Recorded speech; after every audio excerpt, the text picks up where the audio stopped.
A warm welcome back. It is chapter 6 of our textbook, Introduction to Art, entitled Connecting Art to Our Lives.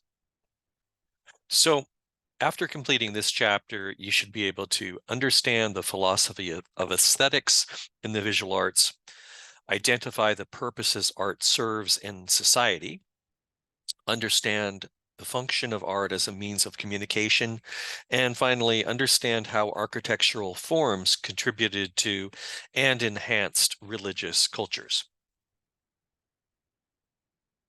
So, our textbook lists these purposes of art. The first is aesthetics, which we can kind of call the philosophy of beauty, or we can also call it a kind of a theory of visual pleasure. The second purpose is expression, philosophical, political, religious, personal. The third is unification, exclusion, communication, protest and shock, celebration and commemoration, worship, and finally, information, education, and inspiration. Now, if this seems somewhat familiar to you from the last chapter, which was meaning in art, or entitled Art and Meaning, um, those were considered uh, a bunch of categories that showed how art conveys meaning or what kind of meaning art could generate. Here, it's more along the lines of what the art is intended to do aside from a specific meaning necessarily. So it's a little difficult to make the distinction between chapter 5 and chapter 6. But our textbook authors are trying to make a distinction between the way that art conveys meaning, and then what that meaning, and that would be chapter 5, right? And then what that meaning is intended to do for the viewer or the society, and that's basically the purposes of art. So let's get going. Aesthetics is basically the philosophy of art and beauty. The big names in aesthetics, according to our textbook, and this is a really interesting example. The first one, there's no doubt, Immanuel Kant is probably the biggest name in aesthetics. John Dewey is an interesting choice here, one that I really like that they've included. A bit different than Kant, a kind of 20th century kind of modification of Kant's theories. More has to do with the viewer's experience and experience both in the sense of the current experience with the work of art and how one gains the experience to understand the work of art through education and personal experience. So other big names in aesthetics, just so you know, are the Greek philosopher Plato, the German philosopher Hegel, another German philosopher, Martin Heidegger, who we've already talked about in earlier lectures, and then Clement Greenberg, who was actually a 20th century American art critic.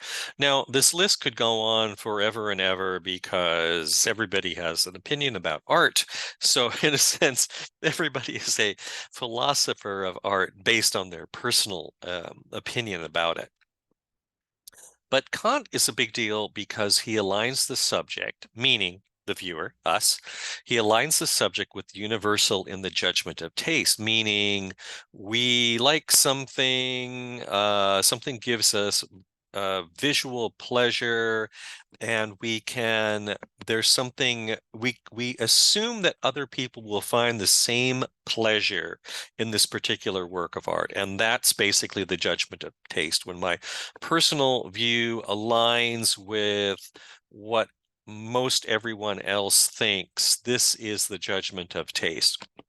You can see a few problems with this, and Kant never actually said that everybody would agree on everything. He's just saying that the refined individual would be able to make this judgment of taste, and then other refined individuals would also have this same experience. He also ties aesthetics to ethics. Our book doesn't mention this, but that's pretty important, that there is a way of aligning visual beauty, say, and works of art to an ethical society and personal responsibility, say. He also doesn't, in general, get hung up on what we can't know. His philosophy beyond aesthetics really has to do with how do we know what we know and what's the limitation of knowing what we know?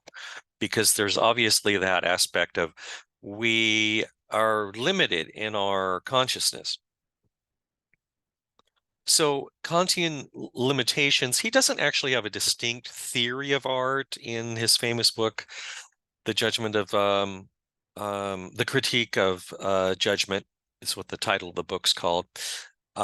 He talks about art, and then there's never, he kind of skirts the issue of what defines a work of art, but that's, as we've seen, that's very difficult to make that definition. The other issue, limitation, is this idea of disinterestedness. This disinterestedness, difficult to say, has to do with the idea in the judgment of taste that you can't desire something, the work of art, or say this the subject matter of the work of art. You can't desire it or be too passionate about it. Otherwise, you're not allowing this aesthetic experience to come through, and the university, excuse me, the universality aspect also won't come through because it's too much. It would be based too much on your personal interests. So this idea of disinterestedness is very important because it's a way of stepping back from one's own personal passions and opinions and enjoying the work of art for what it is. Kant's theories also have trouble with the work of art that isn't beautiful. Remember, he's writing, or actually, you probably don't know, he's writing in the 18th century. And opinions about art and what art actually was then, it's quite a bit different. Art was supposed to be beautiful. Now we have a different opinion about what art can and can't be, right? So the book also implies that he doesn't have a theory of the sublime because it goes on next to Delacroix and this sort of idea of what's scary and perhaps threatening to us.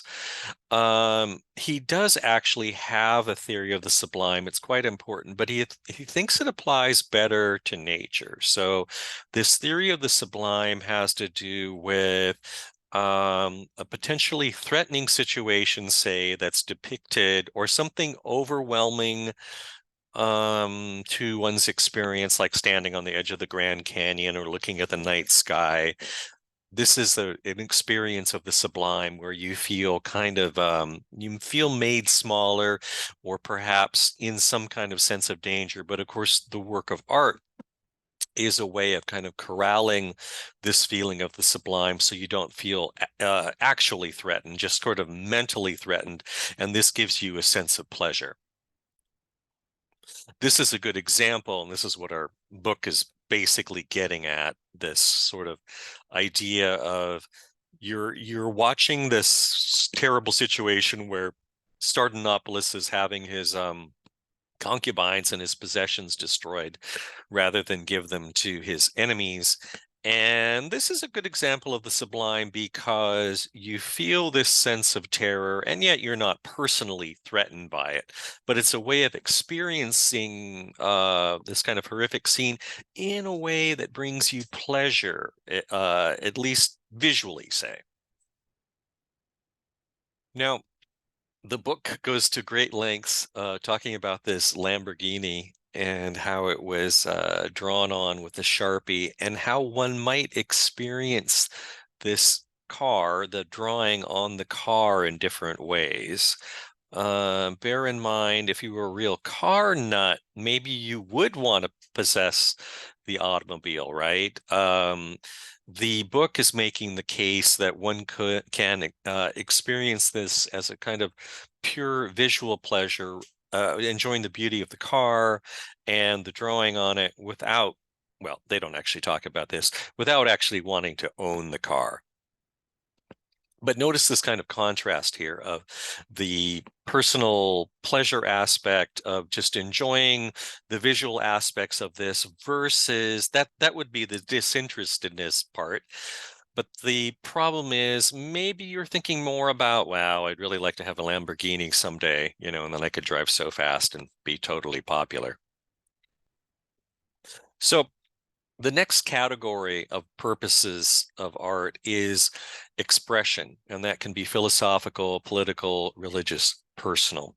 This painting is used as an example of philosophical because the painting depicts in a glorious way the idea of manifest destiny. That's the sort of takeover of the American West by European settlers in the 19th and I suppose early 20th centuries.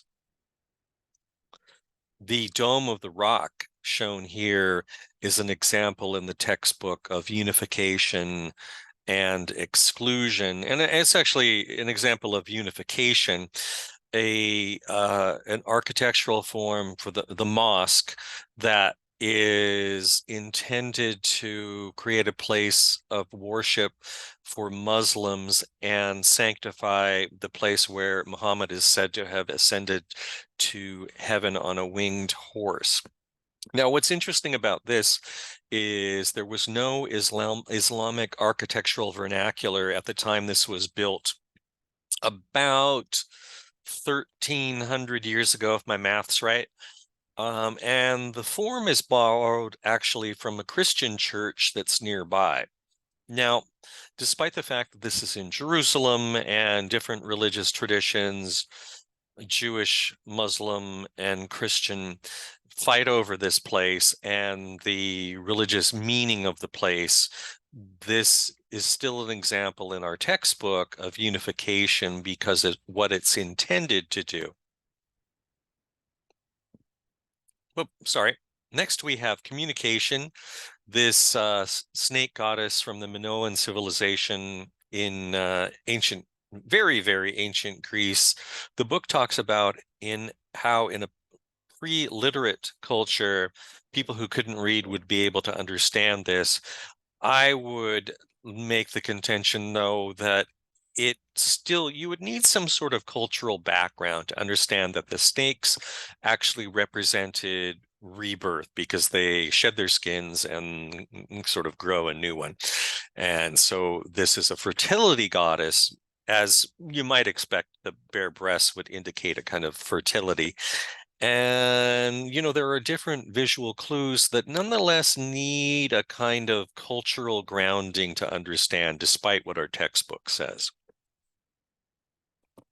Protest and shock. This isn't the protest aspect of this, but it's the shock aspect. So you have this large head laying on a pedestal, and it's what it's called a kind of hyper realism. It's super realistic and oversized. I'm not sure the actual dimensions, but this head, the face, is many, many times the size of an actual face. And of course, if you see it from the side in the upper right-hand corner, you can see that it's fake. But the idea is that one would walk into the studio and have this at least momentarily shocking experience of this hyper-realistic face on a pedestal.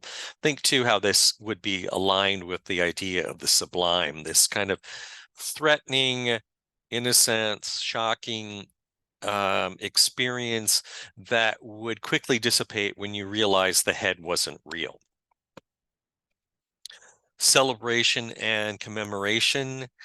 For this example, we have Henri Rousseau's The Wedding Party. He was what we'd call a naive artist. He wasn't professionally trained to be an artist, but he was quite popular amongst other artists who felt that this very simple style was refreshing. So his unrefinement was a way of breaking away from the traditions of European art and finding something new. Notice, for instance, the bride seems to be floating in the air. Rousseau doesn't use certain cues like shadows cast by the objects, by the people, or at least not to a great extent, to anchor them to the ground. But the point here, though, is the painting is a commemoration of a celebratory event, the wedding. And then worship. This altarpiece at the Cathedral of Toledo. This is a Baroque altarpiece, 300 or so years old. Apparently quite dazzling with natural light coming in from various windows and skylights in the ceiling. Information, education, and inspiration.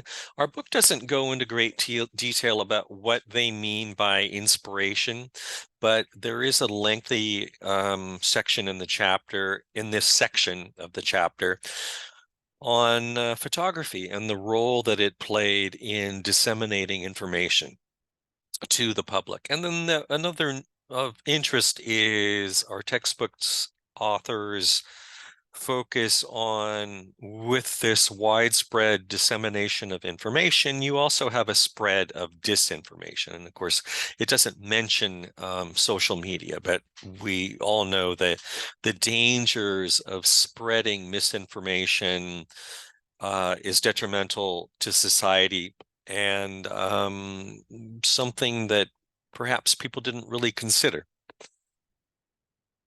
So purposes of art, again, here is our list. I'll let you read those on your own. And then I wanted to close with this peculiar quote. I'll read it to you. Each and all, and they're talking about the works of art in this chapter, bring people together with like beliefs or views through an artistic structure of communicating. And I think what our authors mean is the structure of communicating is made up of creativity, disposition, and style. And by creativity, they mean a substance of inventive, original, imaginative ideas. Disposition is the character, temperament, formal, structural qualities, and sequence. And then style is communicating and delivering specific resources and physical attributes that send off a reaction. What I find interesting about this and somewhat odd is this is something at the very end of the chapter, and yet they don't cover all these points distinctly in this particular chapter. The book talks about creativity quite a bit throughout, and including this chapter. Disposition doesn't appear in the book in a great, in any large form. Style is discussed in an earlier chapter, and yet we seem to be running into certain problems of definition and how one can communicate to people within a particular culture. They're claiming here that, this is really about bringing together people with like views through this particular pattern of structure of communicating. But we're also talking about how visual art can communicate across cultures too. So I just want you to think about these categories of this structure of creativity, disposition, and style, and what that would actually mean for what they're talking about in the culture. How much in other words, how much is all of what the chapter discusses dependent on an individual sharing or having, being of like mind with other people within a culture? How much do we depend on that for art to make sense? And then how, for instance, do we learn about new works of art if we only have a particular grounding in one aspect of culture, say? So just food for thought. Sometimes any textbook leads us down certain avenues that end up being somewhat difficult and, I think, in a way unanswerable, like this one does. So thanks for joining me, and I will see you again soon. Thank you.